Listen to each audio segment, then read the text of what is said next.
Vous nous demandez souvent combien on peut gagner avec une imprimante 3D. C'est pourquoi on a décidé de lancer une nouvelle série de vidéos où le concept, c'est de lancer les projets les plus courants en impression 3D et voir si on peut gagner de l'argent et si on peut en gagner, combien. Aujourd'hui, cette première expérience, ça sera tout simplement proposer mes services d'impression à des professionnels ou des particuliers. Et pour ce défi, je me suis donné 4 jours. Et je vous donnerai le montant que j'ai réussi à générer à la fin de la vidéo.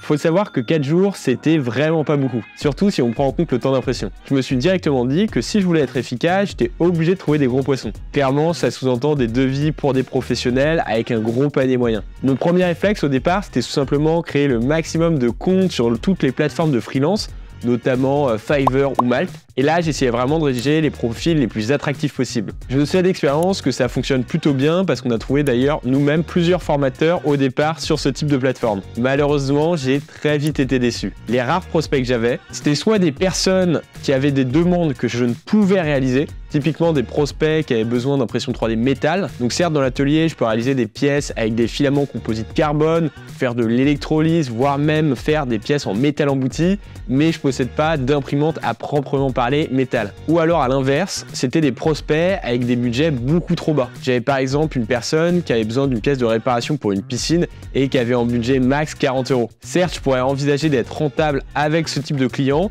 mais ça sous-entend avoir un process commercial très bien huilé et avec le moins d'interaction possible avec ce dernier. Et clairement, durant ces 4 jours, c'était pas mon cas, j'étais obligé de me concentrer sur des devis à forte valeur ajoutée. Donc comme j'ai vite compris que ces différentes plateformes risquaient de ne pas suffire, je me suis rapidement lancé dans la création d'une petite landing page pour pouvoir proposer mes services d'impression. Une landing page, c'est tout simplement un site avec une seule page où je présentais mes services et sur lequel il y avait un formulaire de contact. Alors je suis vraiment nul en programmation, mais désormais il existe plein d'outils no-code pour justement faire ce type de site. Dans mon cas, j'ai utilisé Squarespace. Il y a un abonnement à 15 € par mois, mais évidemment, il y a plein d'autres services qui existent, qui sont potentiellement moins chers, WordPress, Wix, etc. Pourquoi moi j'ai utilisé Squarespace? C'est tout simplement un service que je connais. Notre site La Nouvelle École est justement construit avec Squarespace et encore une fois, j'avais besoin de gagner du temps, donc je suis allé au plus simple pour moi. Et une fois que ma petite landing page était opérationnelle, j'ai créé un compte Google Ads. Le but, c'était de tester qui est tombé là. Et le but, c'était de mettre de la publicité auprès des personnes qui recherchaient ce type de service. Pour ça, je me suis positionné sur tous les termes type impression 3D sur demande, service d'impression, etc., etc. Et ensuite, j'ai mis directement un budget de 150 € étant donné que j'étais pressé. Et grâce à ça, j'ai eu beaucoup plus de prospects. Mais malheureusement, j'ai surtout reçu beaucoup plus de prospects encore moins qualifiés que les précédentes plateformes que je viens de vous citer. Disons que l'avantage de Google, c'est que vous pouvez avoir accès à une large audience, mais dans cette large audience, vous avez aussi de tout et n'importe quoi. Néanmoins, pour maximiser mes chances de trouver un bon client, j'ai essayé de contacter le plus rapidement possible les personnes qui faisaient une demande sur mon site, parce que vous imaginez bien, si ces derniers, je les contacte au bout d'une semaine, ils auront soit trouvé une autre solution, potentiellement avec un concurrent, soit ils seront passés à autre chose parce que finalement ils n'étaient pas si intéressés que ça. Et sur chacun de mes appels, j'essayais de comprendre au mieux les besoins de mon futur client pour lui proposer une réponse la plus adaptée possible. Et après pas mal d'appels, je suis enfin tombé sur un prospect intéressant. C'était une entreprise française qui avait un besoin urgent de raccord de tuyaux pour des postes à souder. Clairement, c'est pas le projet le plus sexy, mais le prospect il était pressé et il avait besoin de pièces sur mesure. Il a donc logiquement pensé à l'impression 3D et comme on s'est bien entendu, il était partant de bosser avec moi. Il avait besoin de 10 pièces d'aération et évidemment, il n'avait pas les modèles 3D de ces derniers. Je pouvais donc lui proposer à la fois un service d'impression et un service de modélisation 3D. Et ça me permettrait d'augmenter la valeur de mon devis.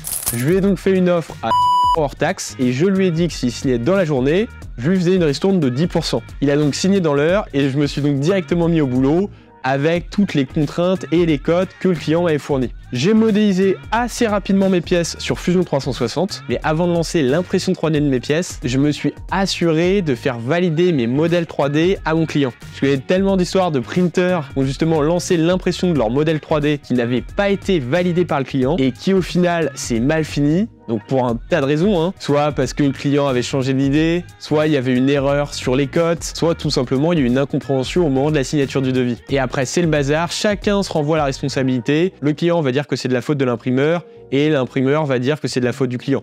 Bref, à la fin, ce qui se passe, c'est que vous risquez de ne pas être payé. Donc pour éviter tout souci, je vous conseille vraiment d'envoyer un mail avec les modèles 3D pour que votre client les valide. Au moins, vous aurez une validation écrite de ce dernier et vous êtes sûr de vous protéger. Et d'ailleurs, j'ai bien fait parce que sur certaines des pièces, il y avait justement des petites erreurs de cote. Honnêtement, ça m'a pris 5 minutes à régler, mais vous imaginez bien que j'aurais lancé les impressions, ça aurait été une complication supplémentaire. Je me suis ensuite attaqué au paramétrage et à l'impression de mes pièces. Là, pareil, rien à signaler. J'ai mis à contribution toutes mes machines pour aller le plus rapidement possible. Et ce qui est généralement très intéressant en impression 3D, c'est qu'on a généralement un coût de revient en matière vraiment très faible. Si vous imprimez des matières classiques, donc PLA, ABS, PETG, généralement c'est 20 € le kilo. Et dites-vous que là, les pièces que je suis en train d'imprimer pèsent entre 170 grammes et 320 grammes, soit entre 3 € et 7 € la pièce. Et comme j'ai bien paramétré mes fichiers et que je connais bien mes machines, j'ai pas eu de problème particulier durant l'impression. Et vraiment, le conseil que je vous donne, c'est si vous lancez justement vous aussi vos services d'impression, réfléchissez à investir dans une machine fiable que vous connaissez. Parce que si dès que vous lancez une impression, vous avez des galères, ça va clairement couler votre rentabilité. Et une fois toutes ces pièces imprimées, j'ai tout simplement envoyé le tout à mon client en DHL Express. Bon, finalement, quel est le bilan de ces 4 jours?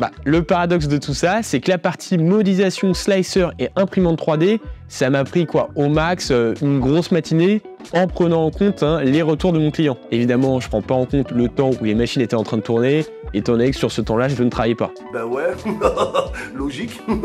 En réalité, le plus clair de mon temps, c'était vraiment la recherche de mes clients. J'ai quand même échangé avec 14 personnes, donc un client signé pour 14 prospects, ça fait pas un très beau taux de conversion. Après, j'imagine que si je continuais l'expérience, mon discours commercial pourrait s'affiner. Donc si on maîtrise toute la partie technique, donc impression 3D, slicer, modélisation 3D, la vraie difficulté, c'est toute la partie vente. Encore une fois, nous, on forme à l'impression 3D et à la modélisation 3D, pas à la partie commerciale. Donc si vous êtes arrivé jusqu'ici dans la vidéo, j'imagine que vous voulez découvrir le chiffre d'affaires que j'ai réalisé. Donc au départ, à mon client, j'ai proposé un devis à 1 000 € et je vous rappelle, j'ai effectué une petite ristourne de 10%, soit un devis final à 900 € hors taxe. Donc en additionnant tous les différents coûts que j'ai eu, donc Google Ads, le site internet, la matière, etc., ça me revient au final à un bénéfice de 650 € hors taxe. Donc on peut dire que le projet est réussi. Donc si ce projet vous a plu ou vous a aidé, dites-le moi en commentaire, on lit tous vos messages et n'hésitez pas à nous proposer un autre projet à réaliser.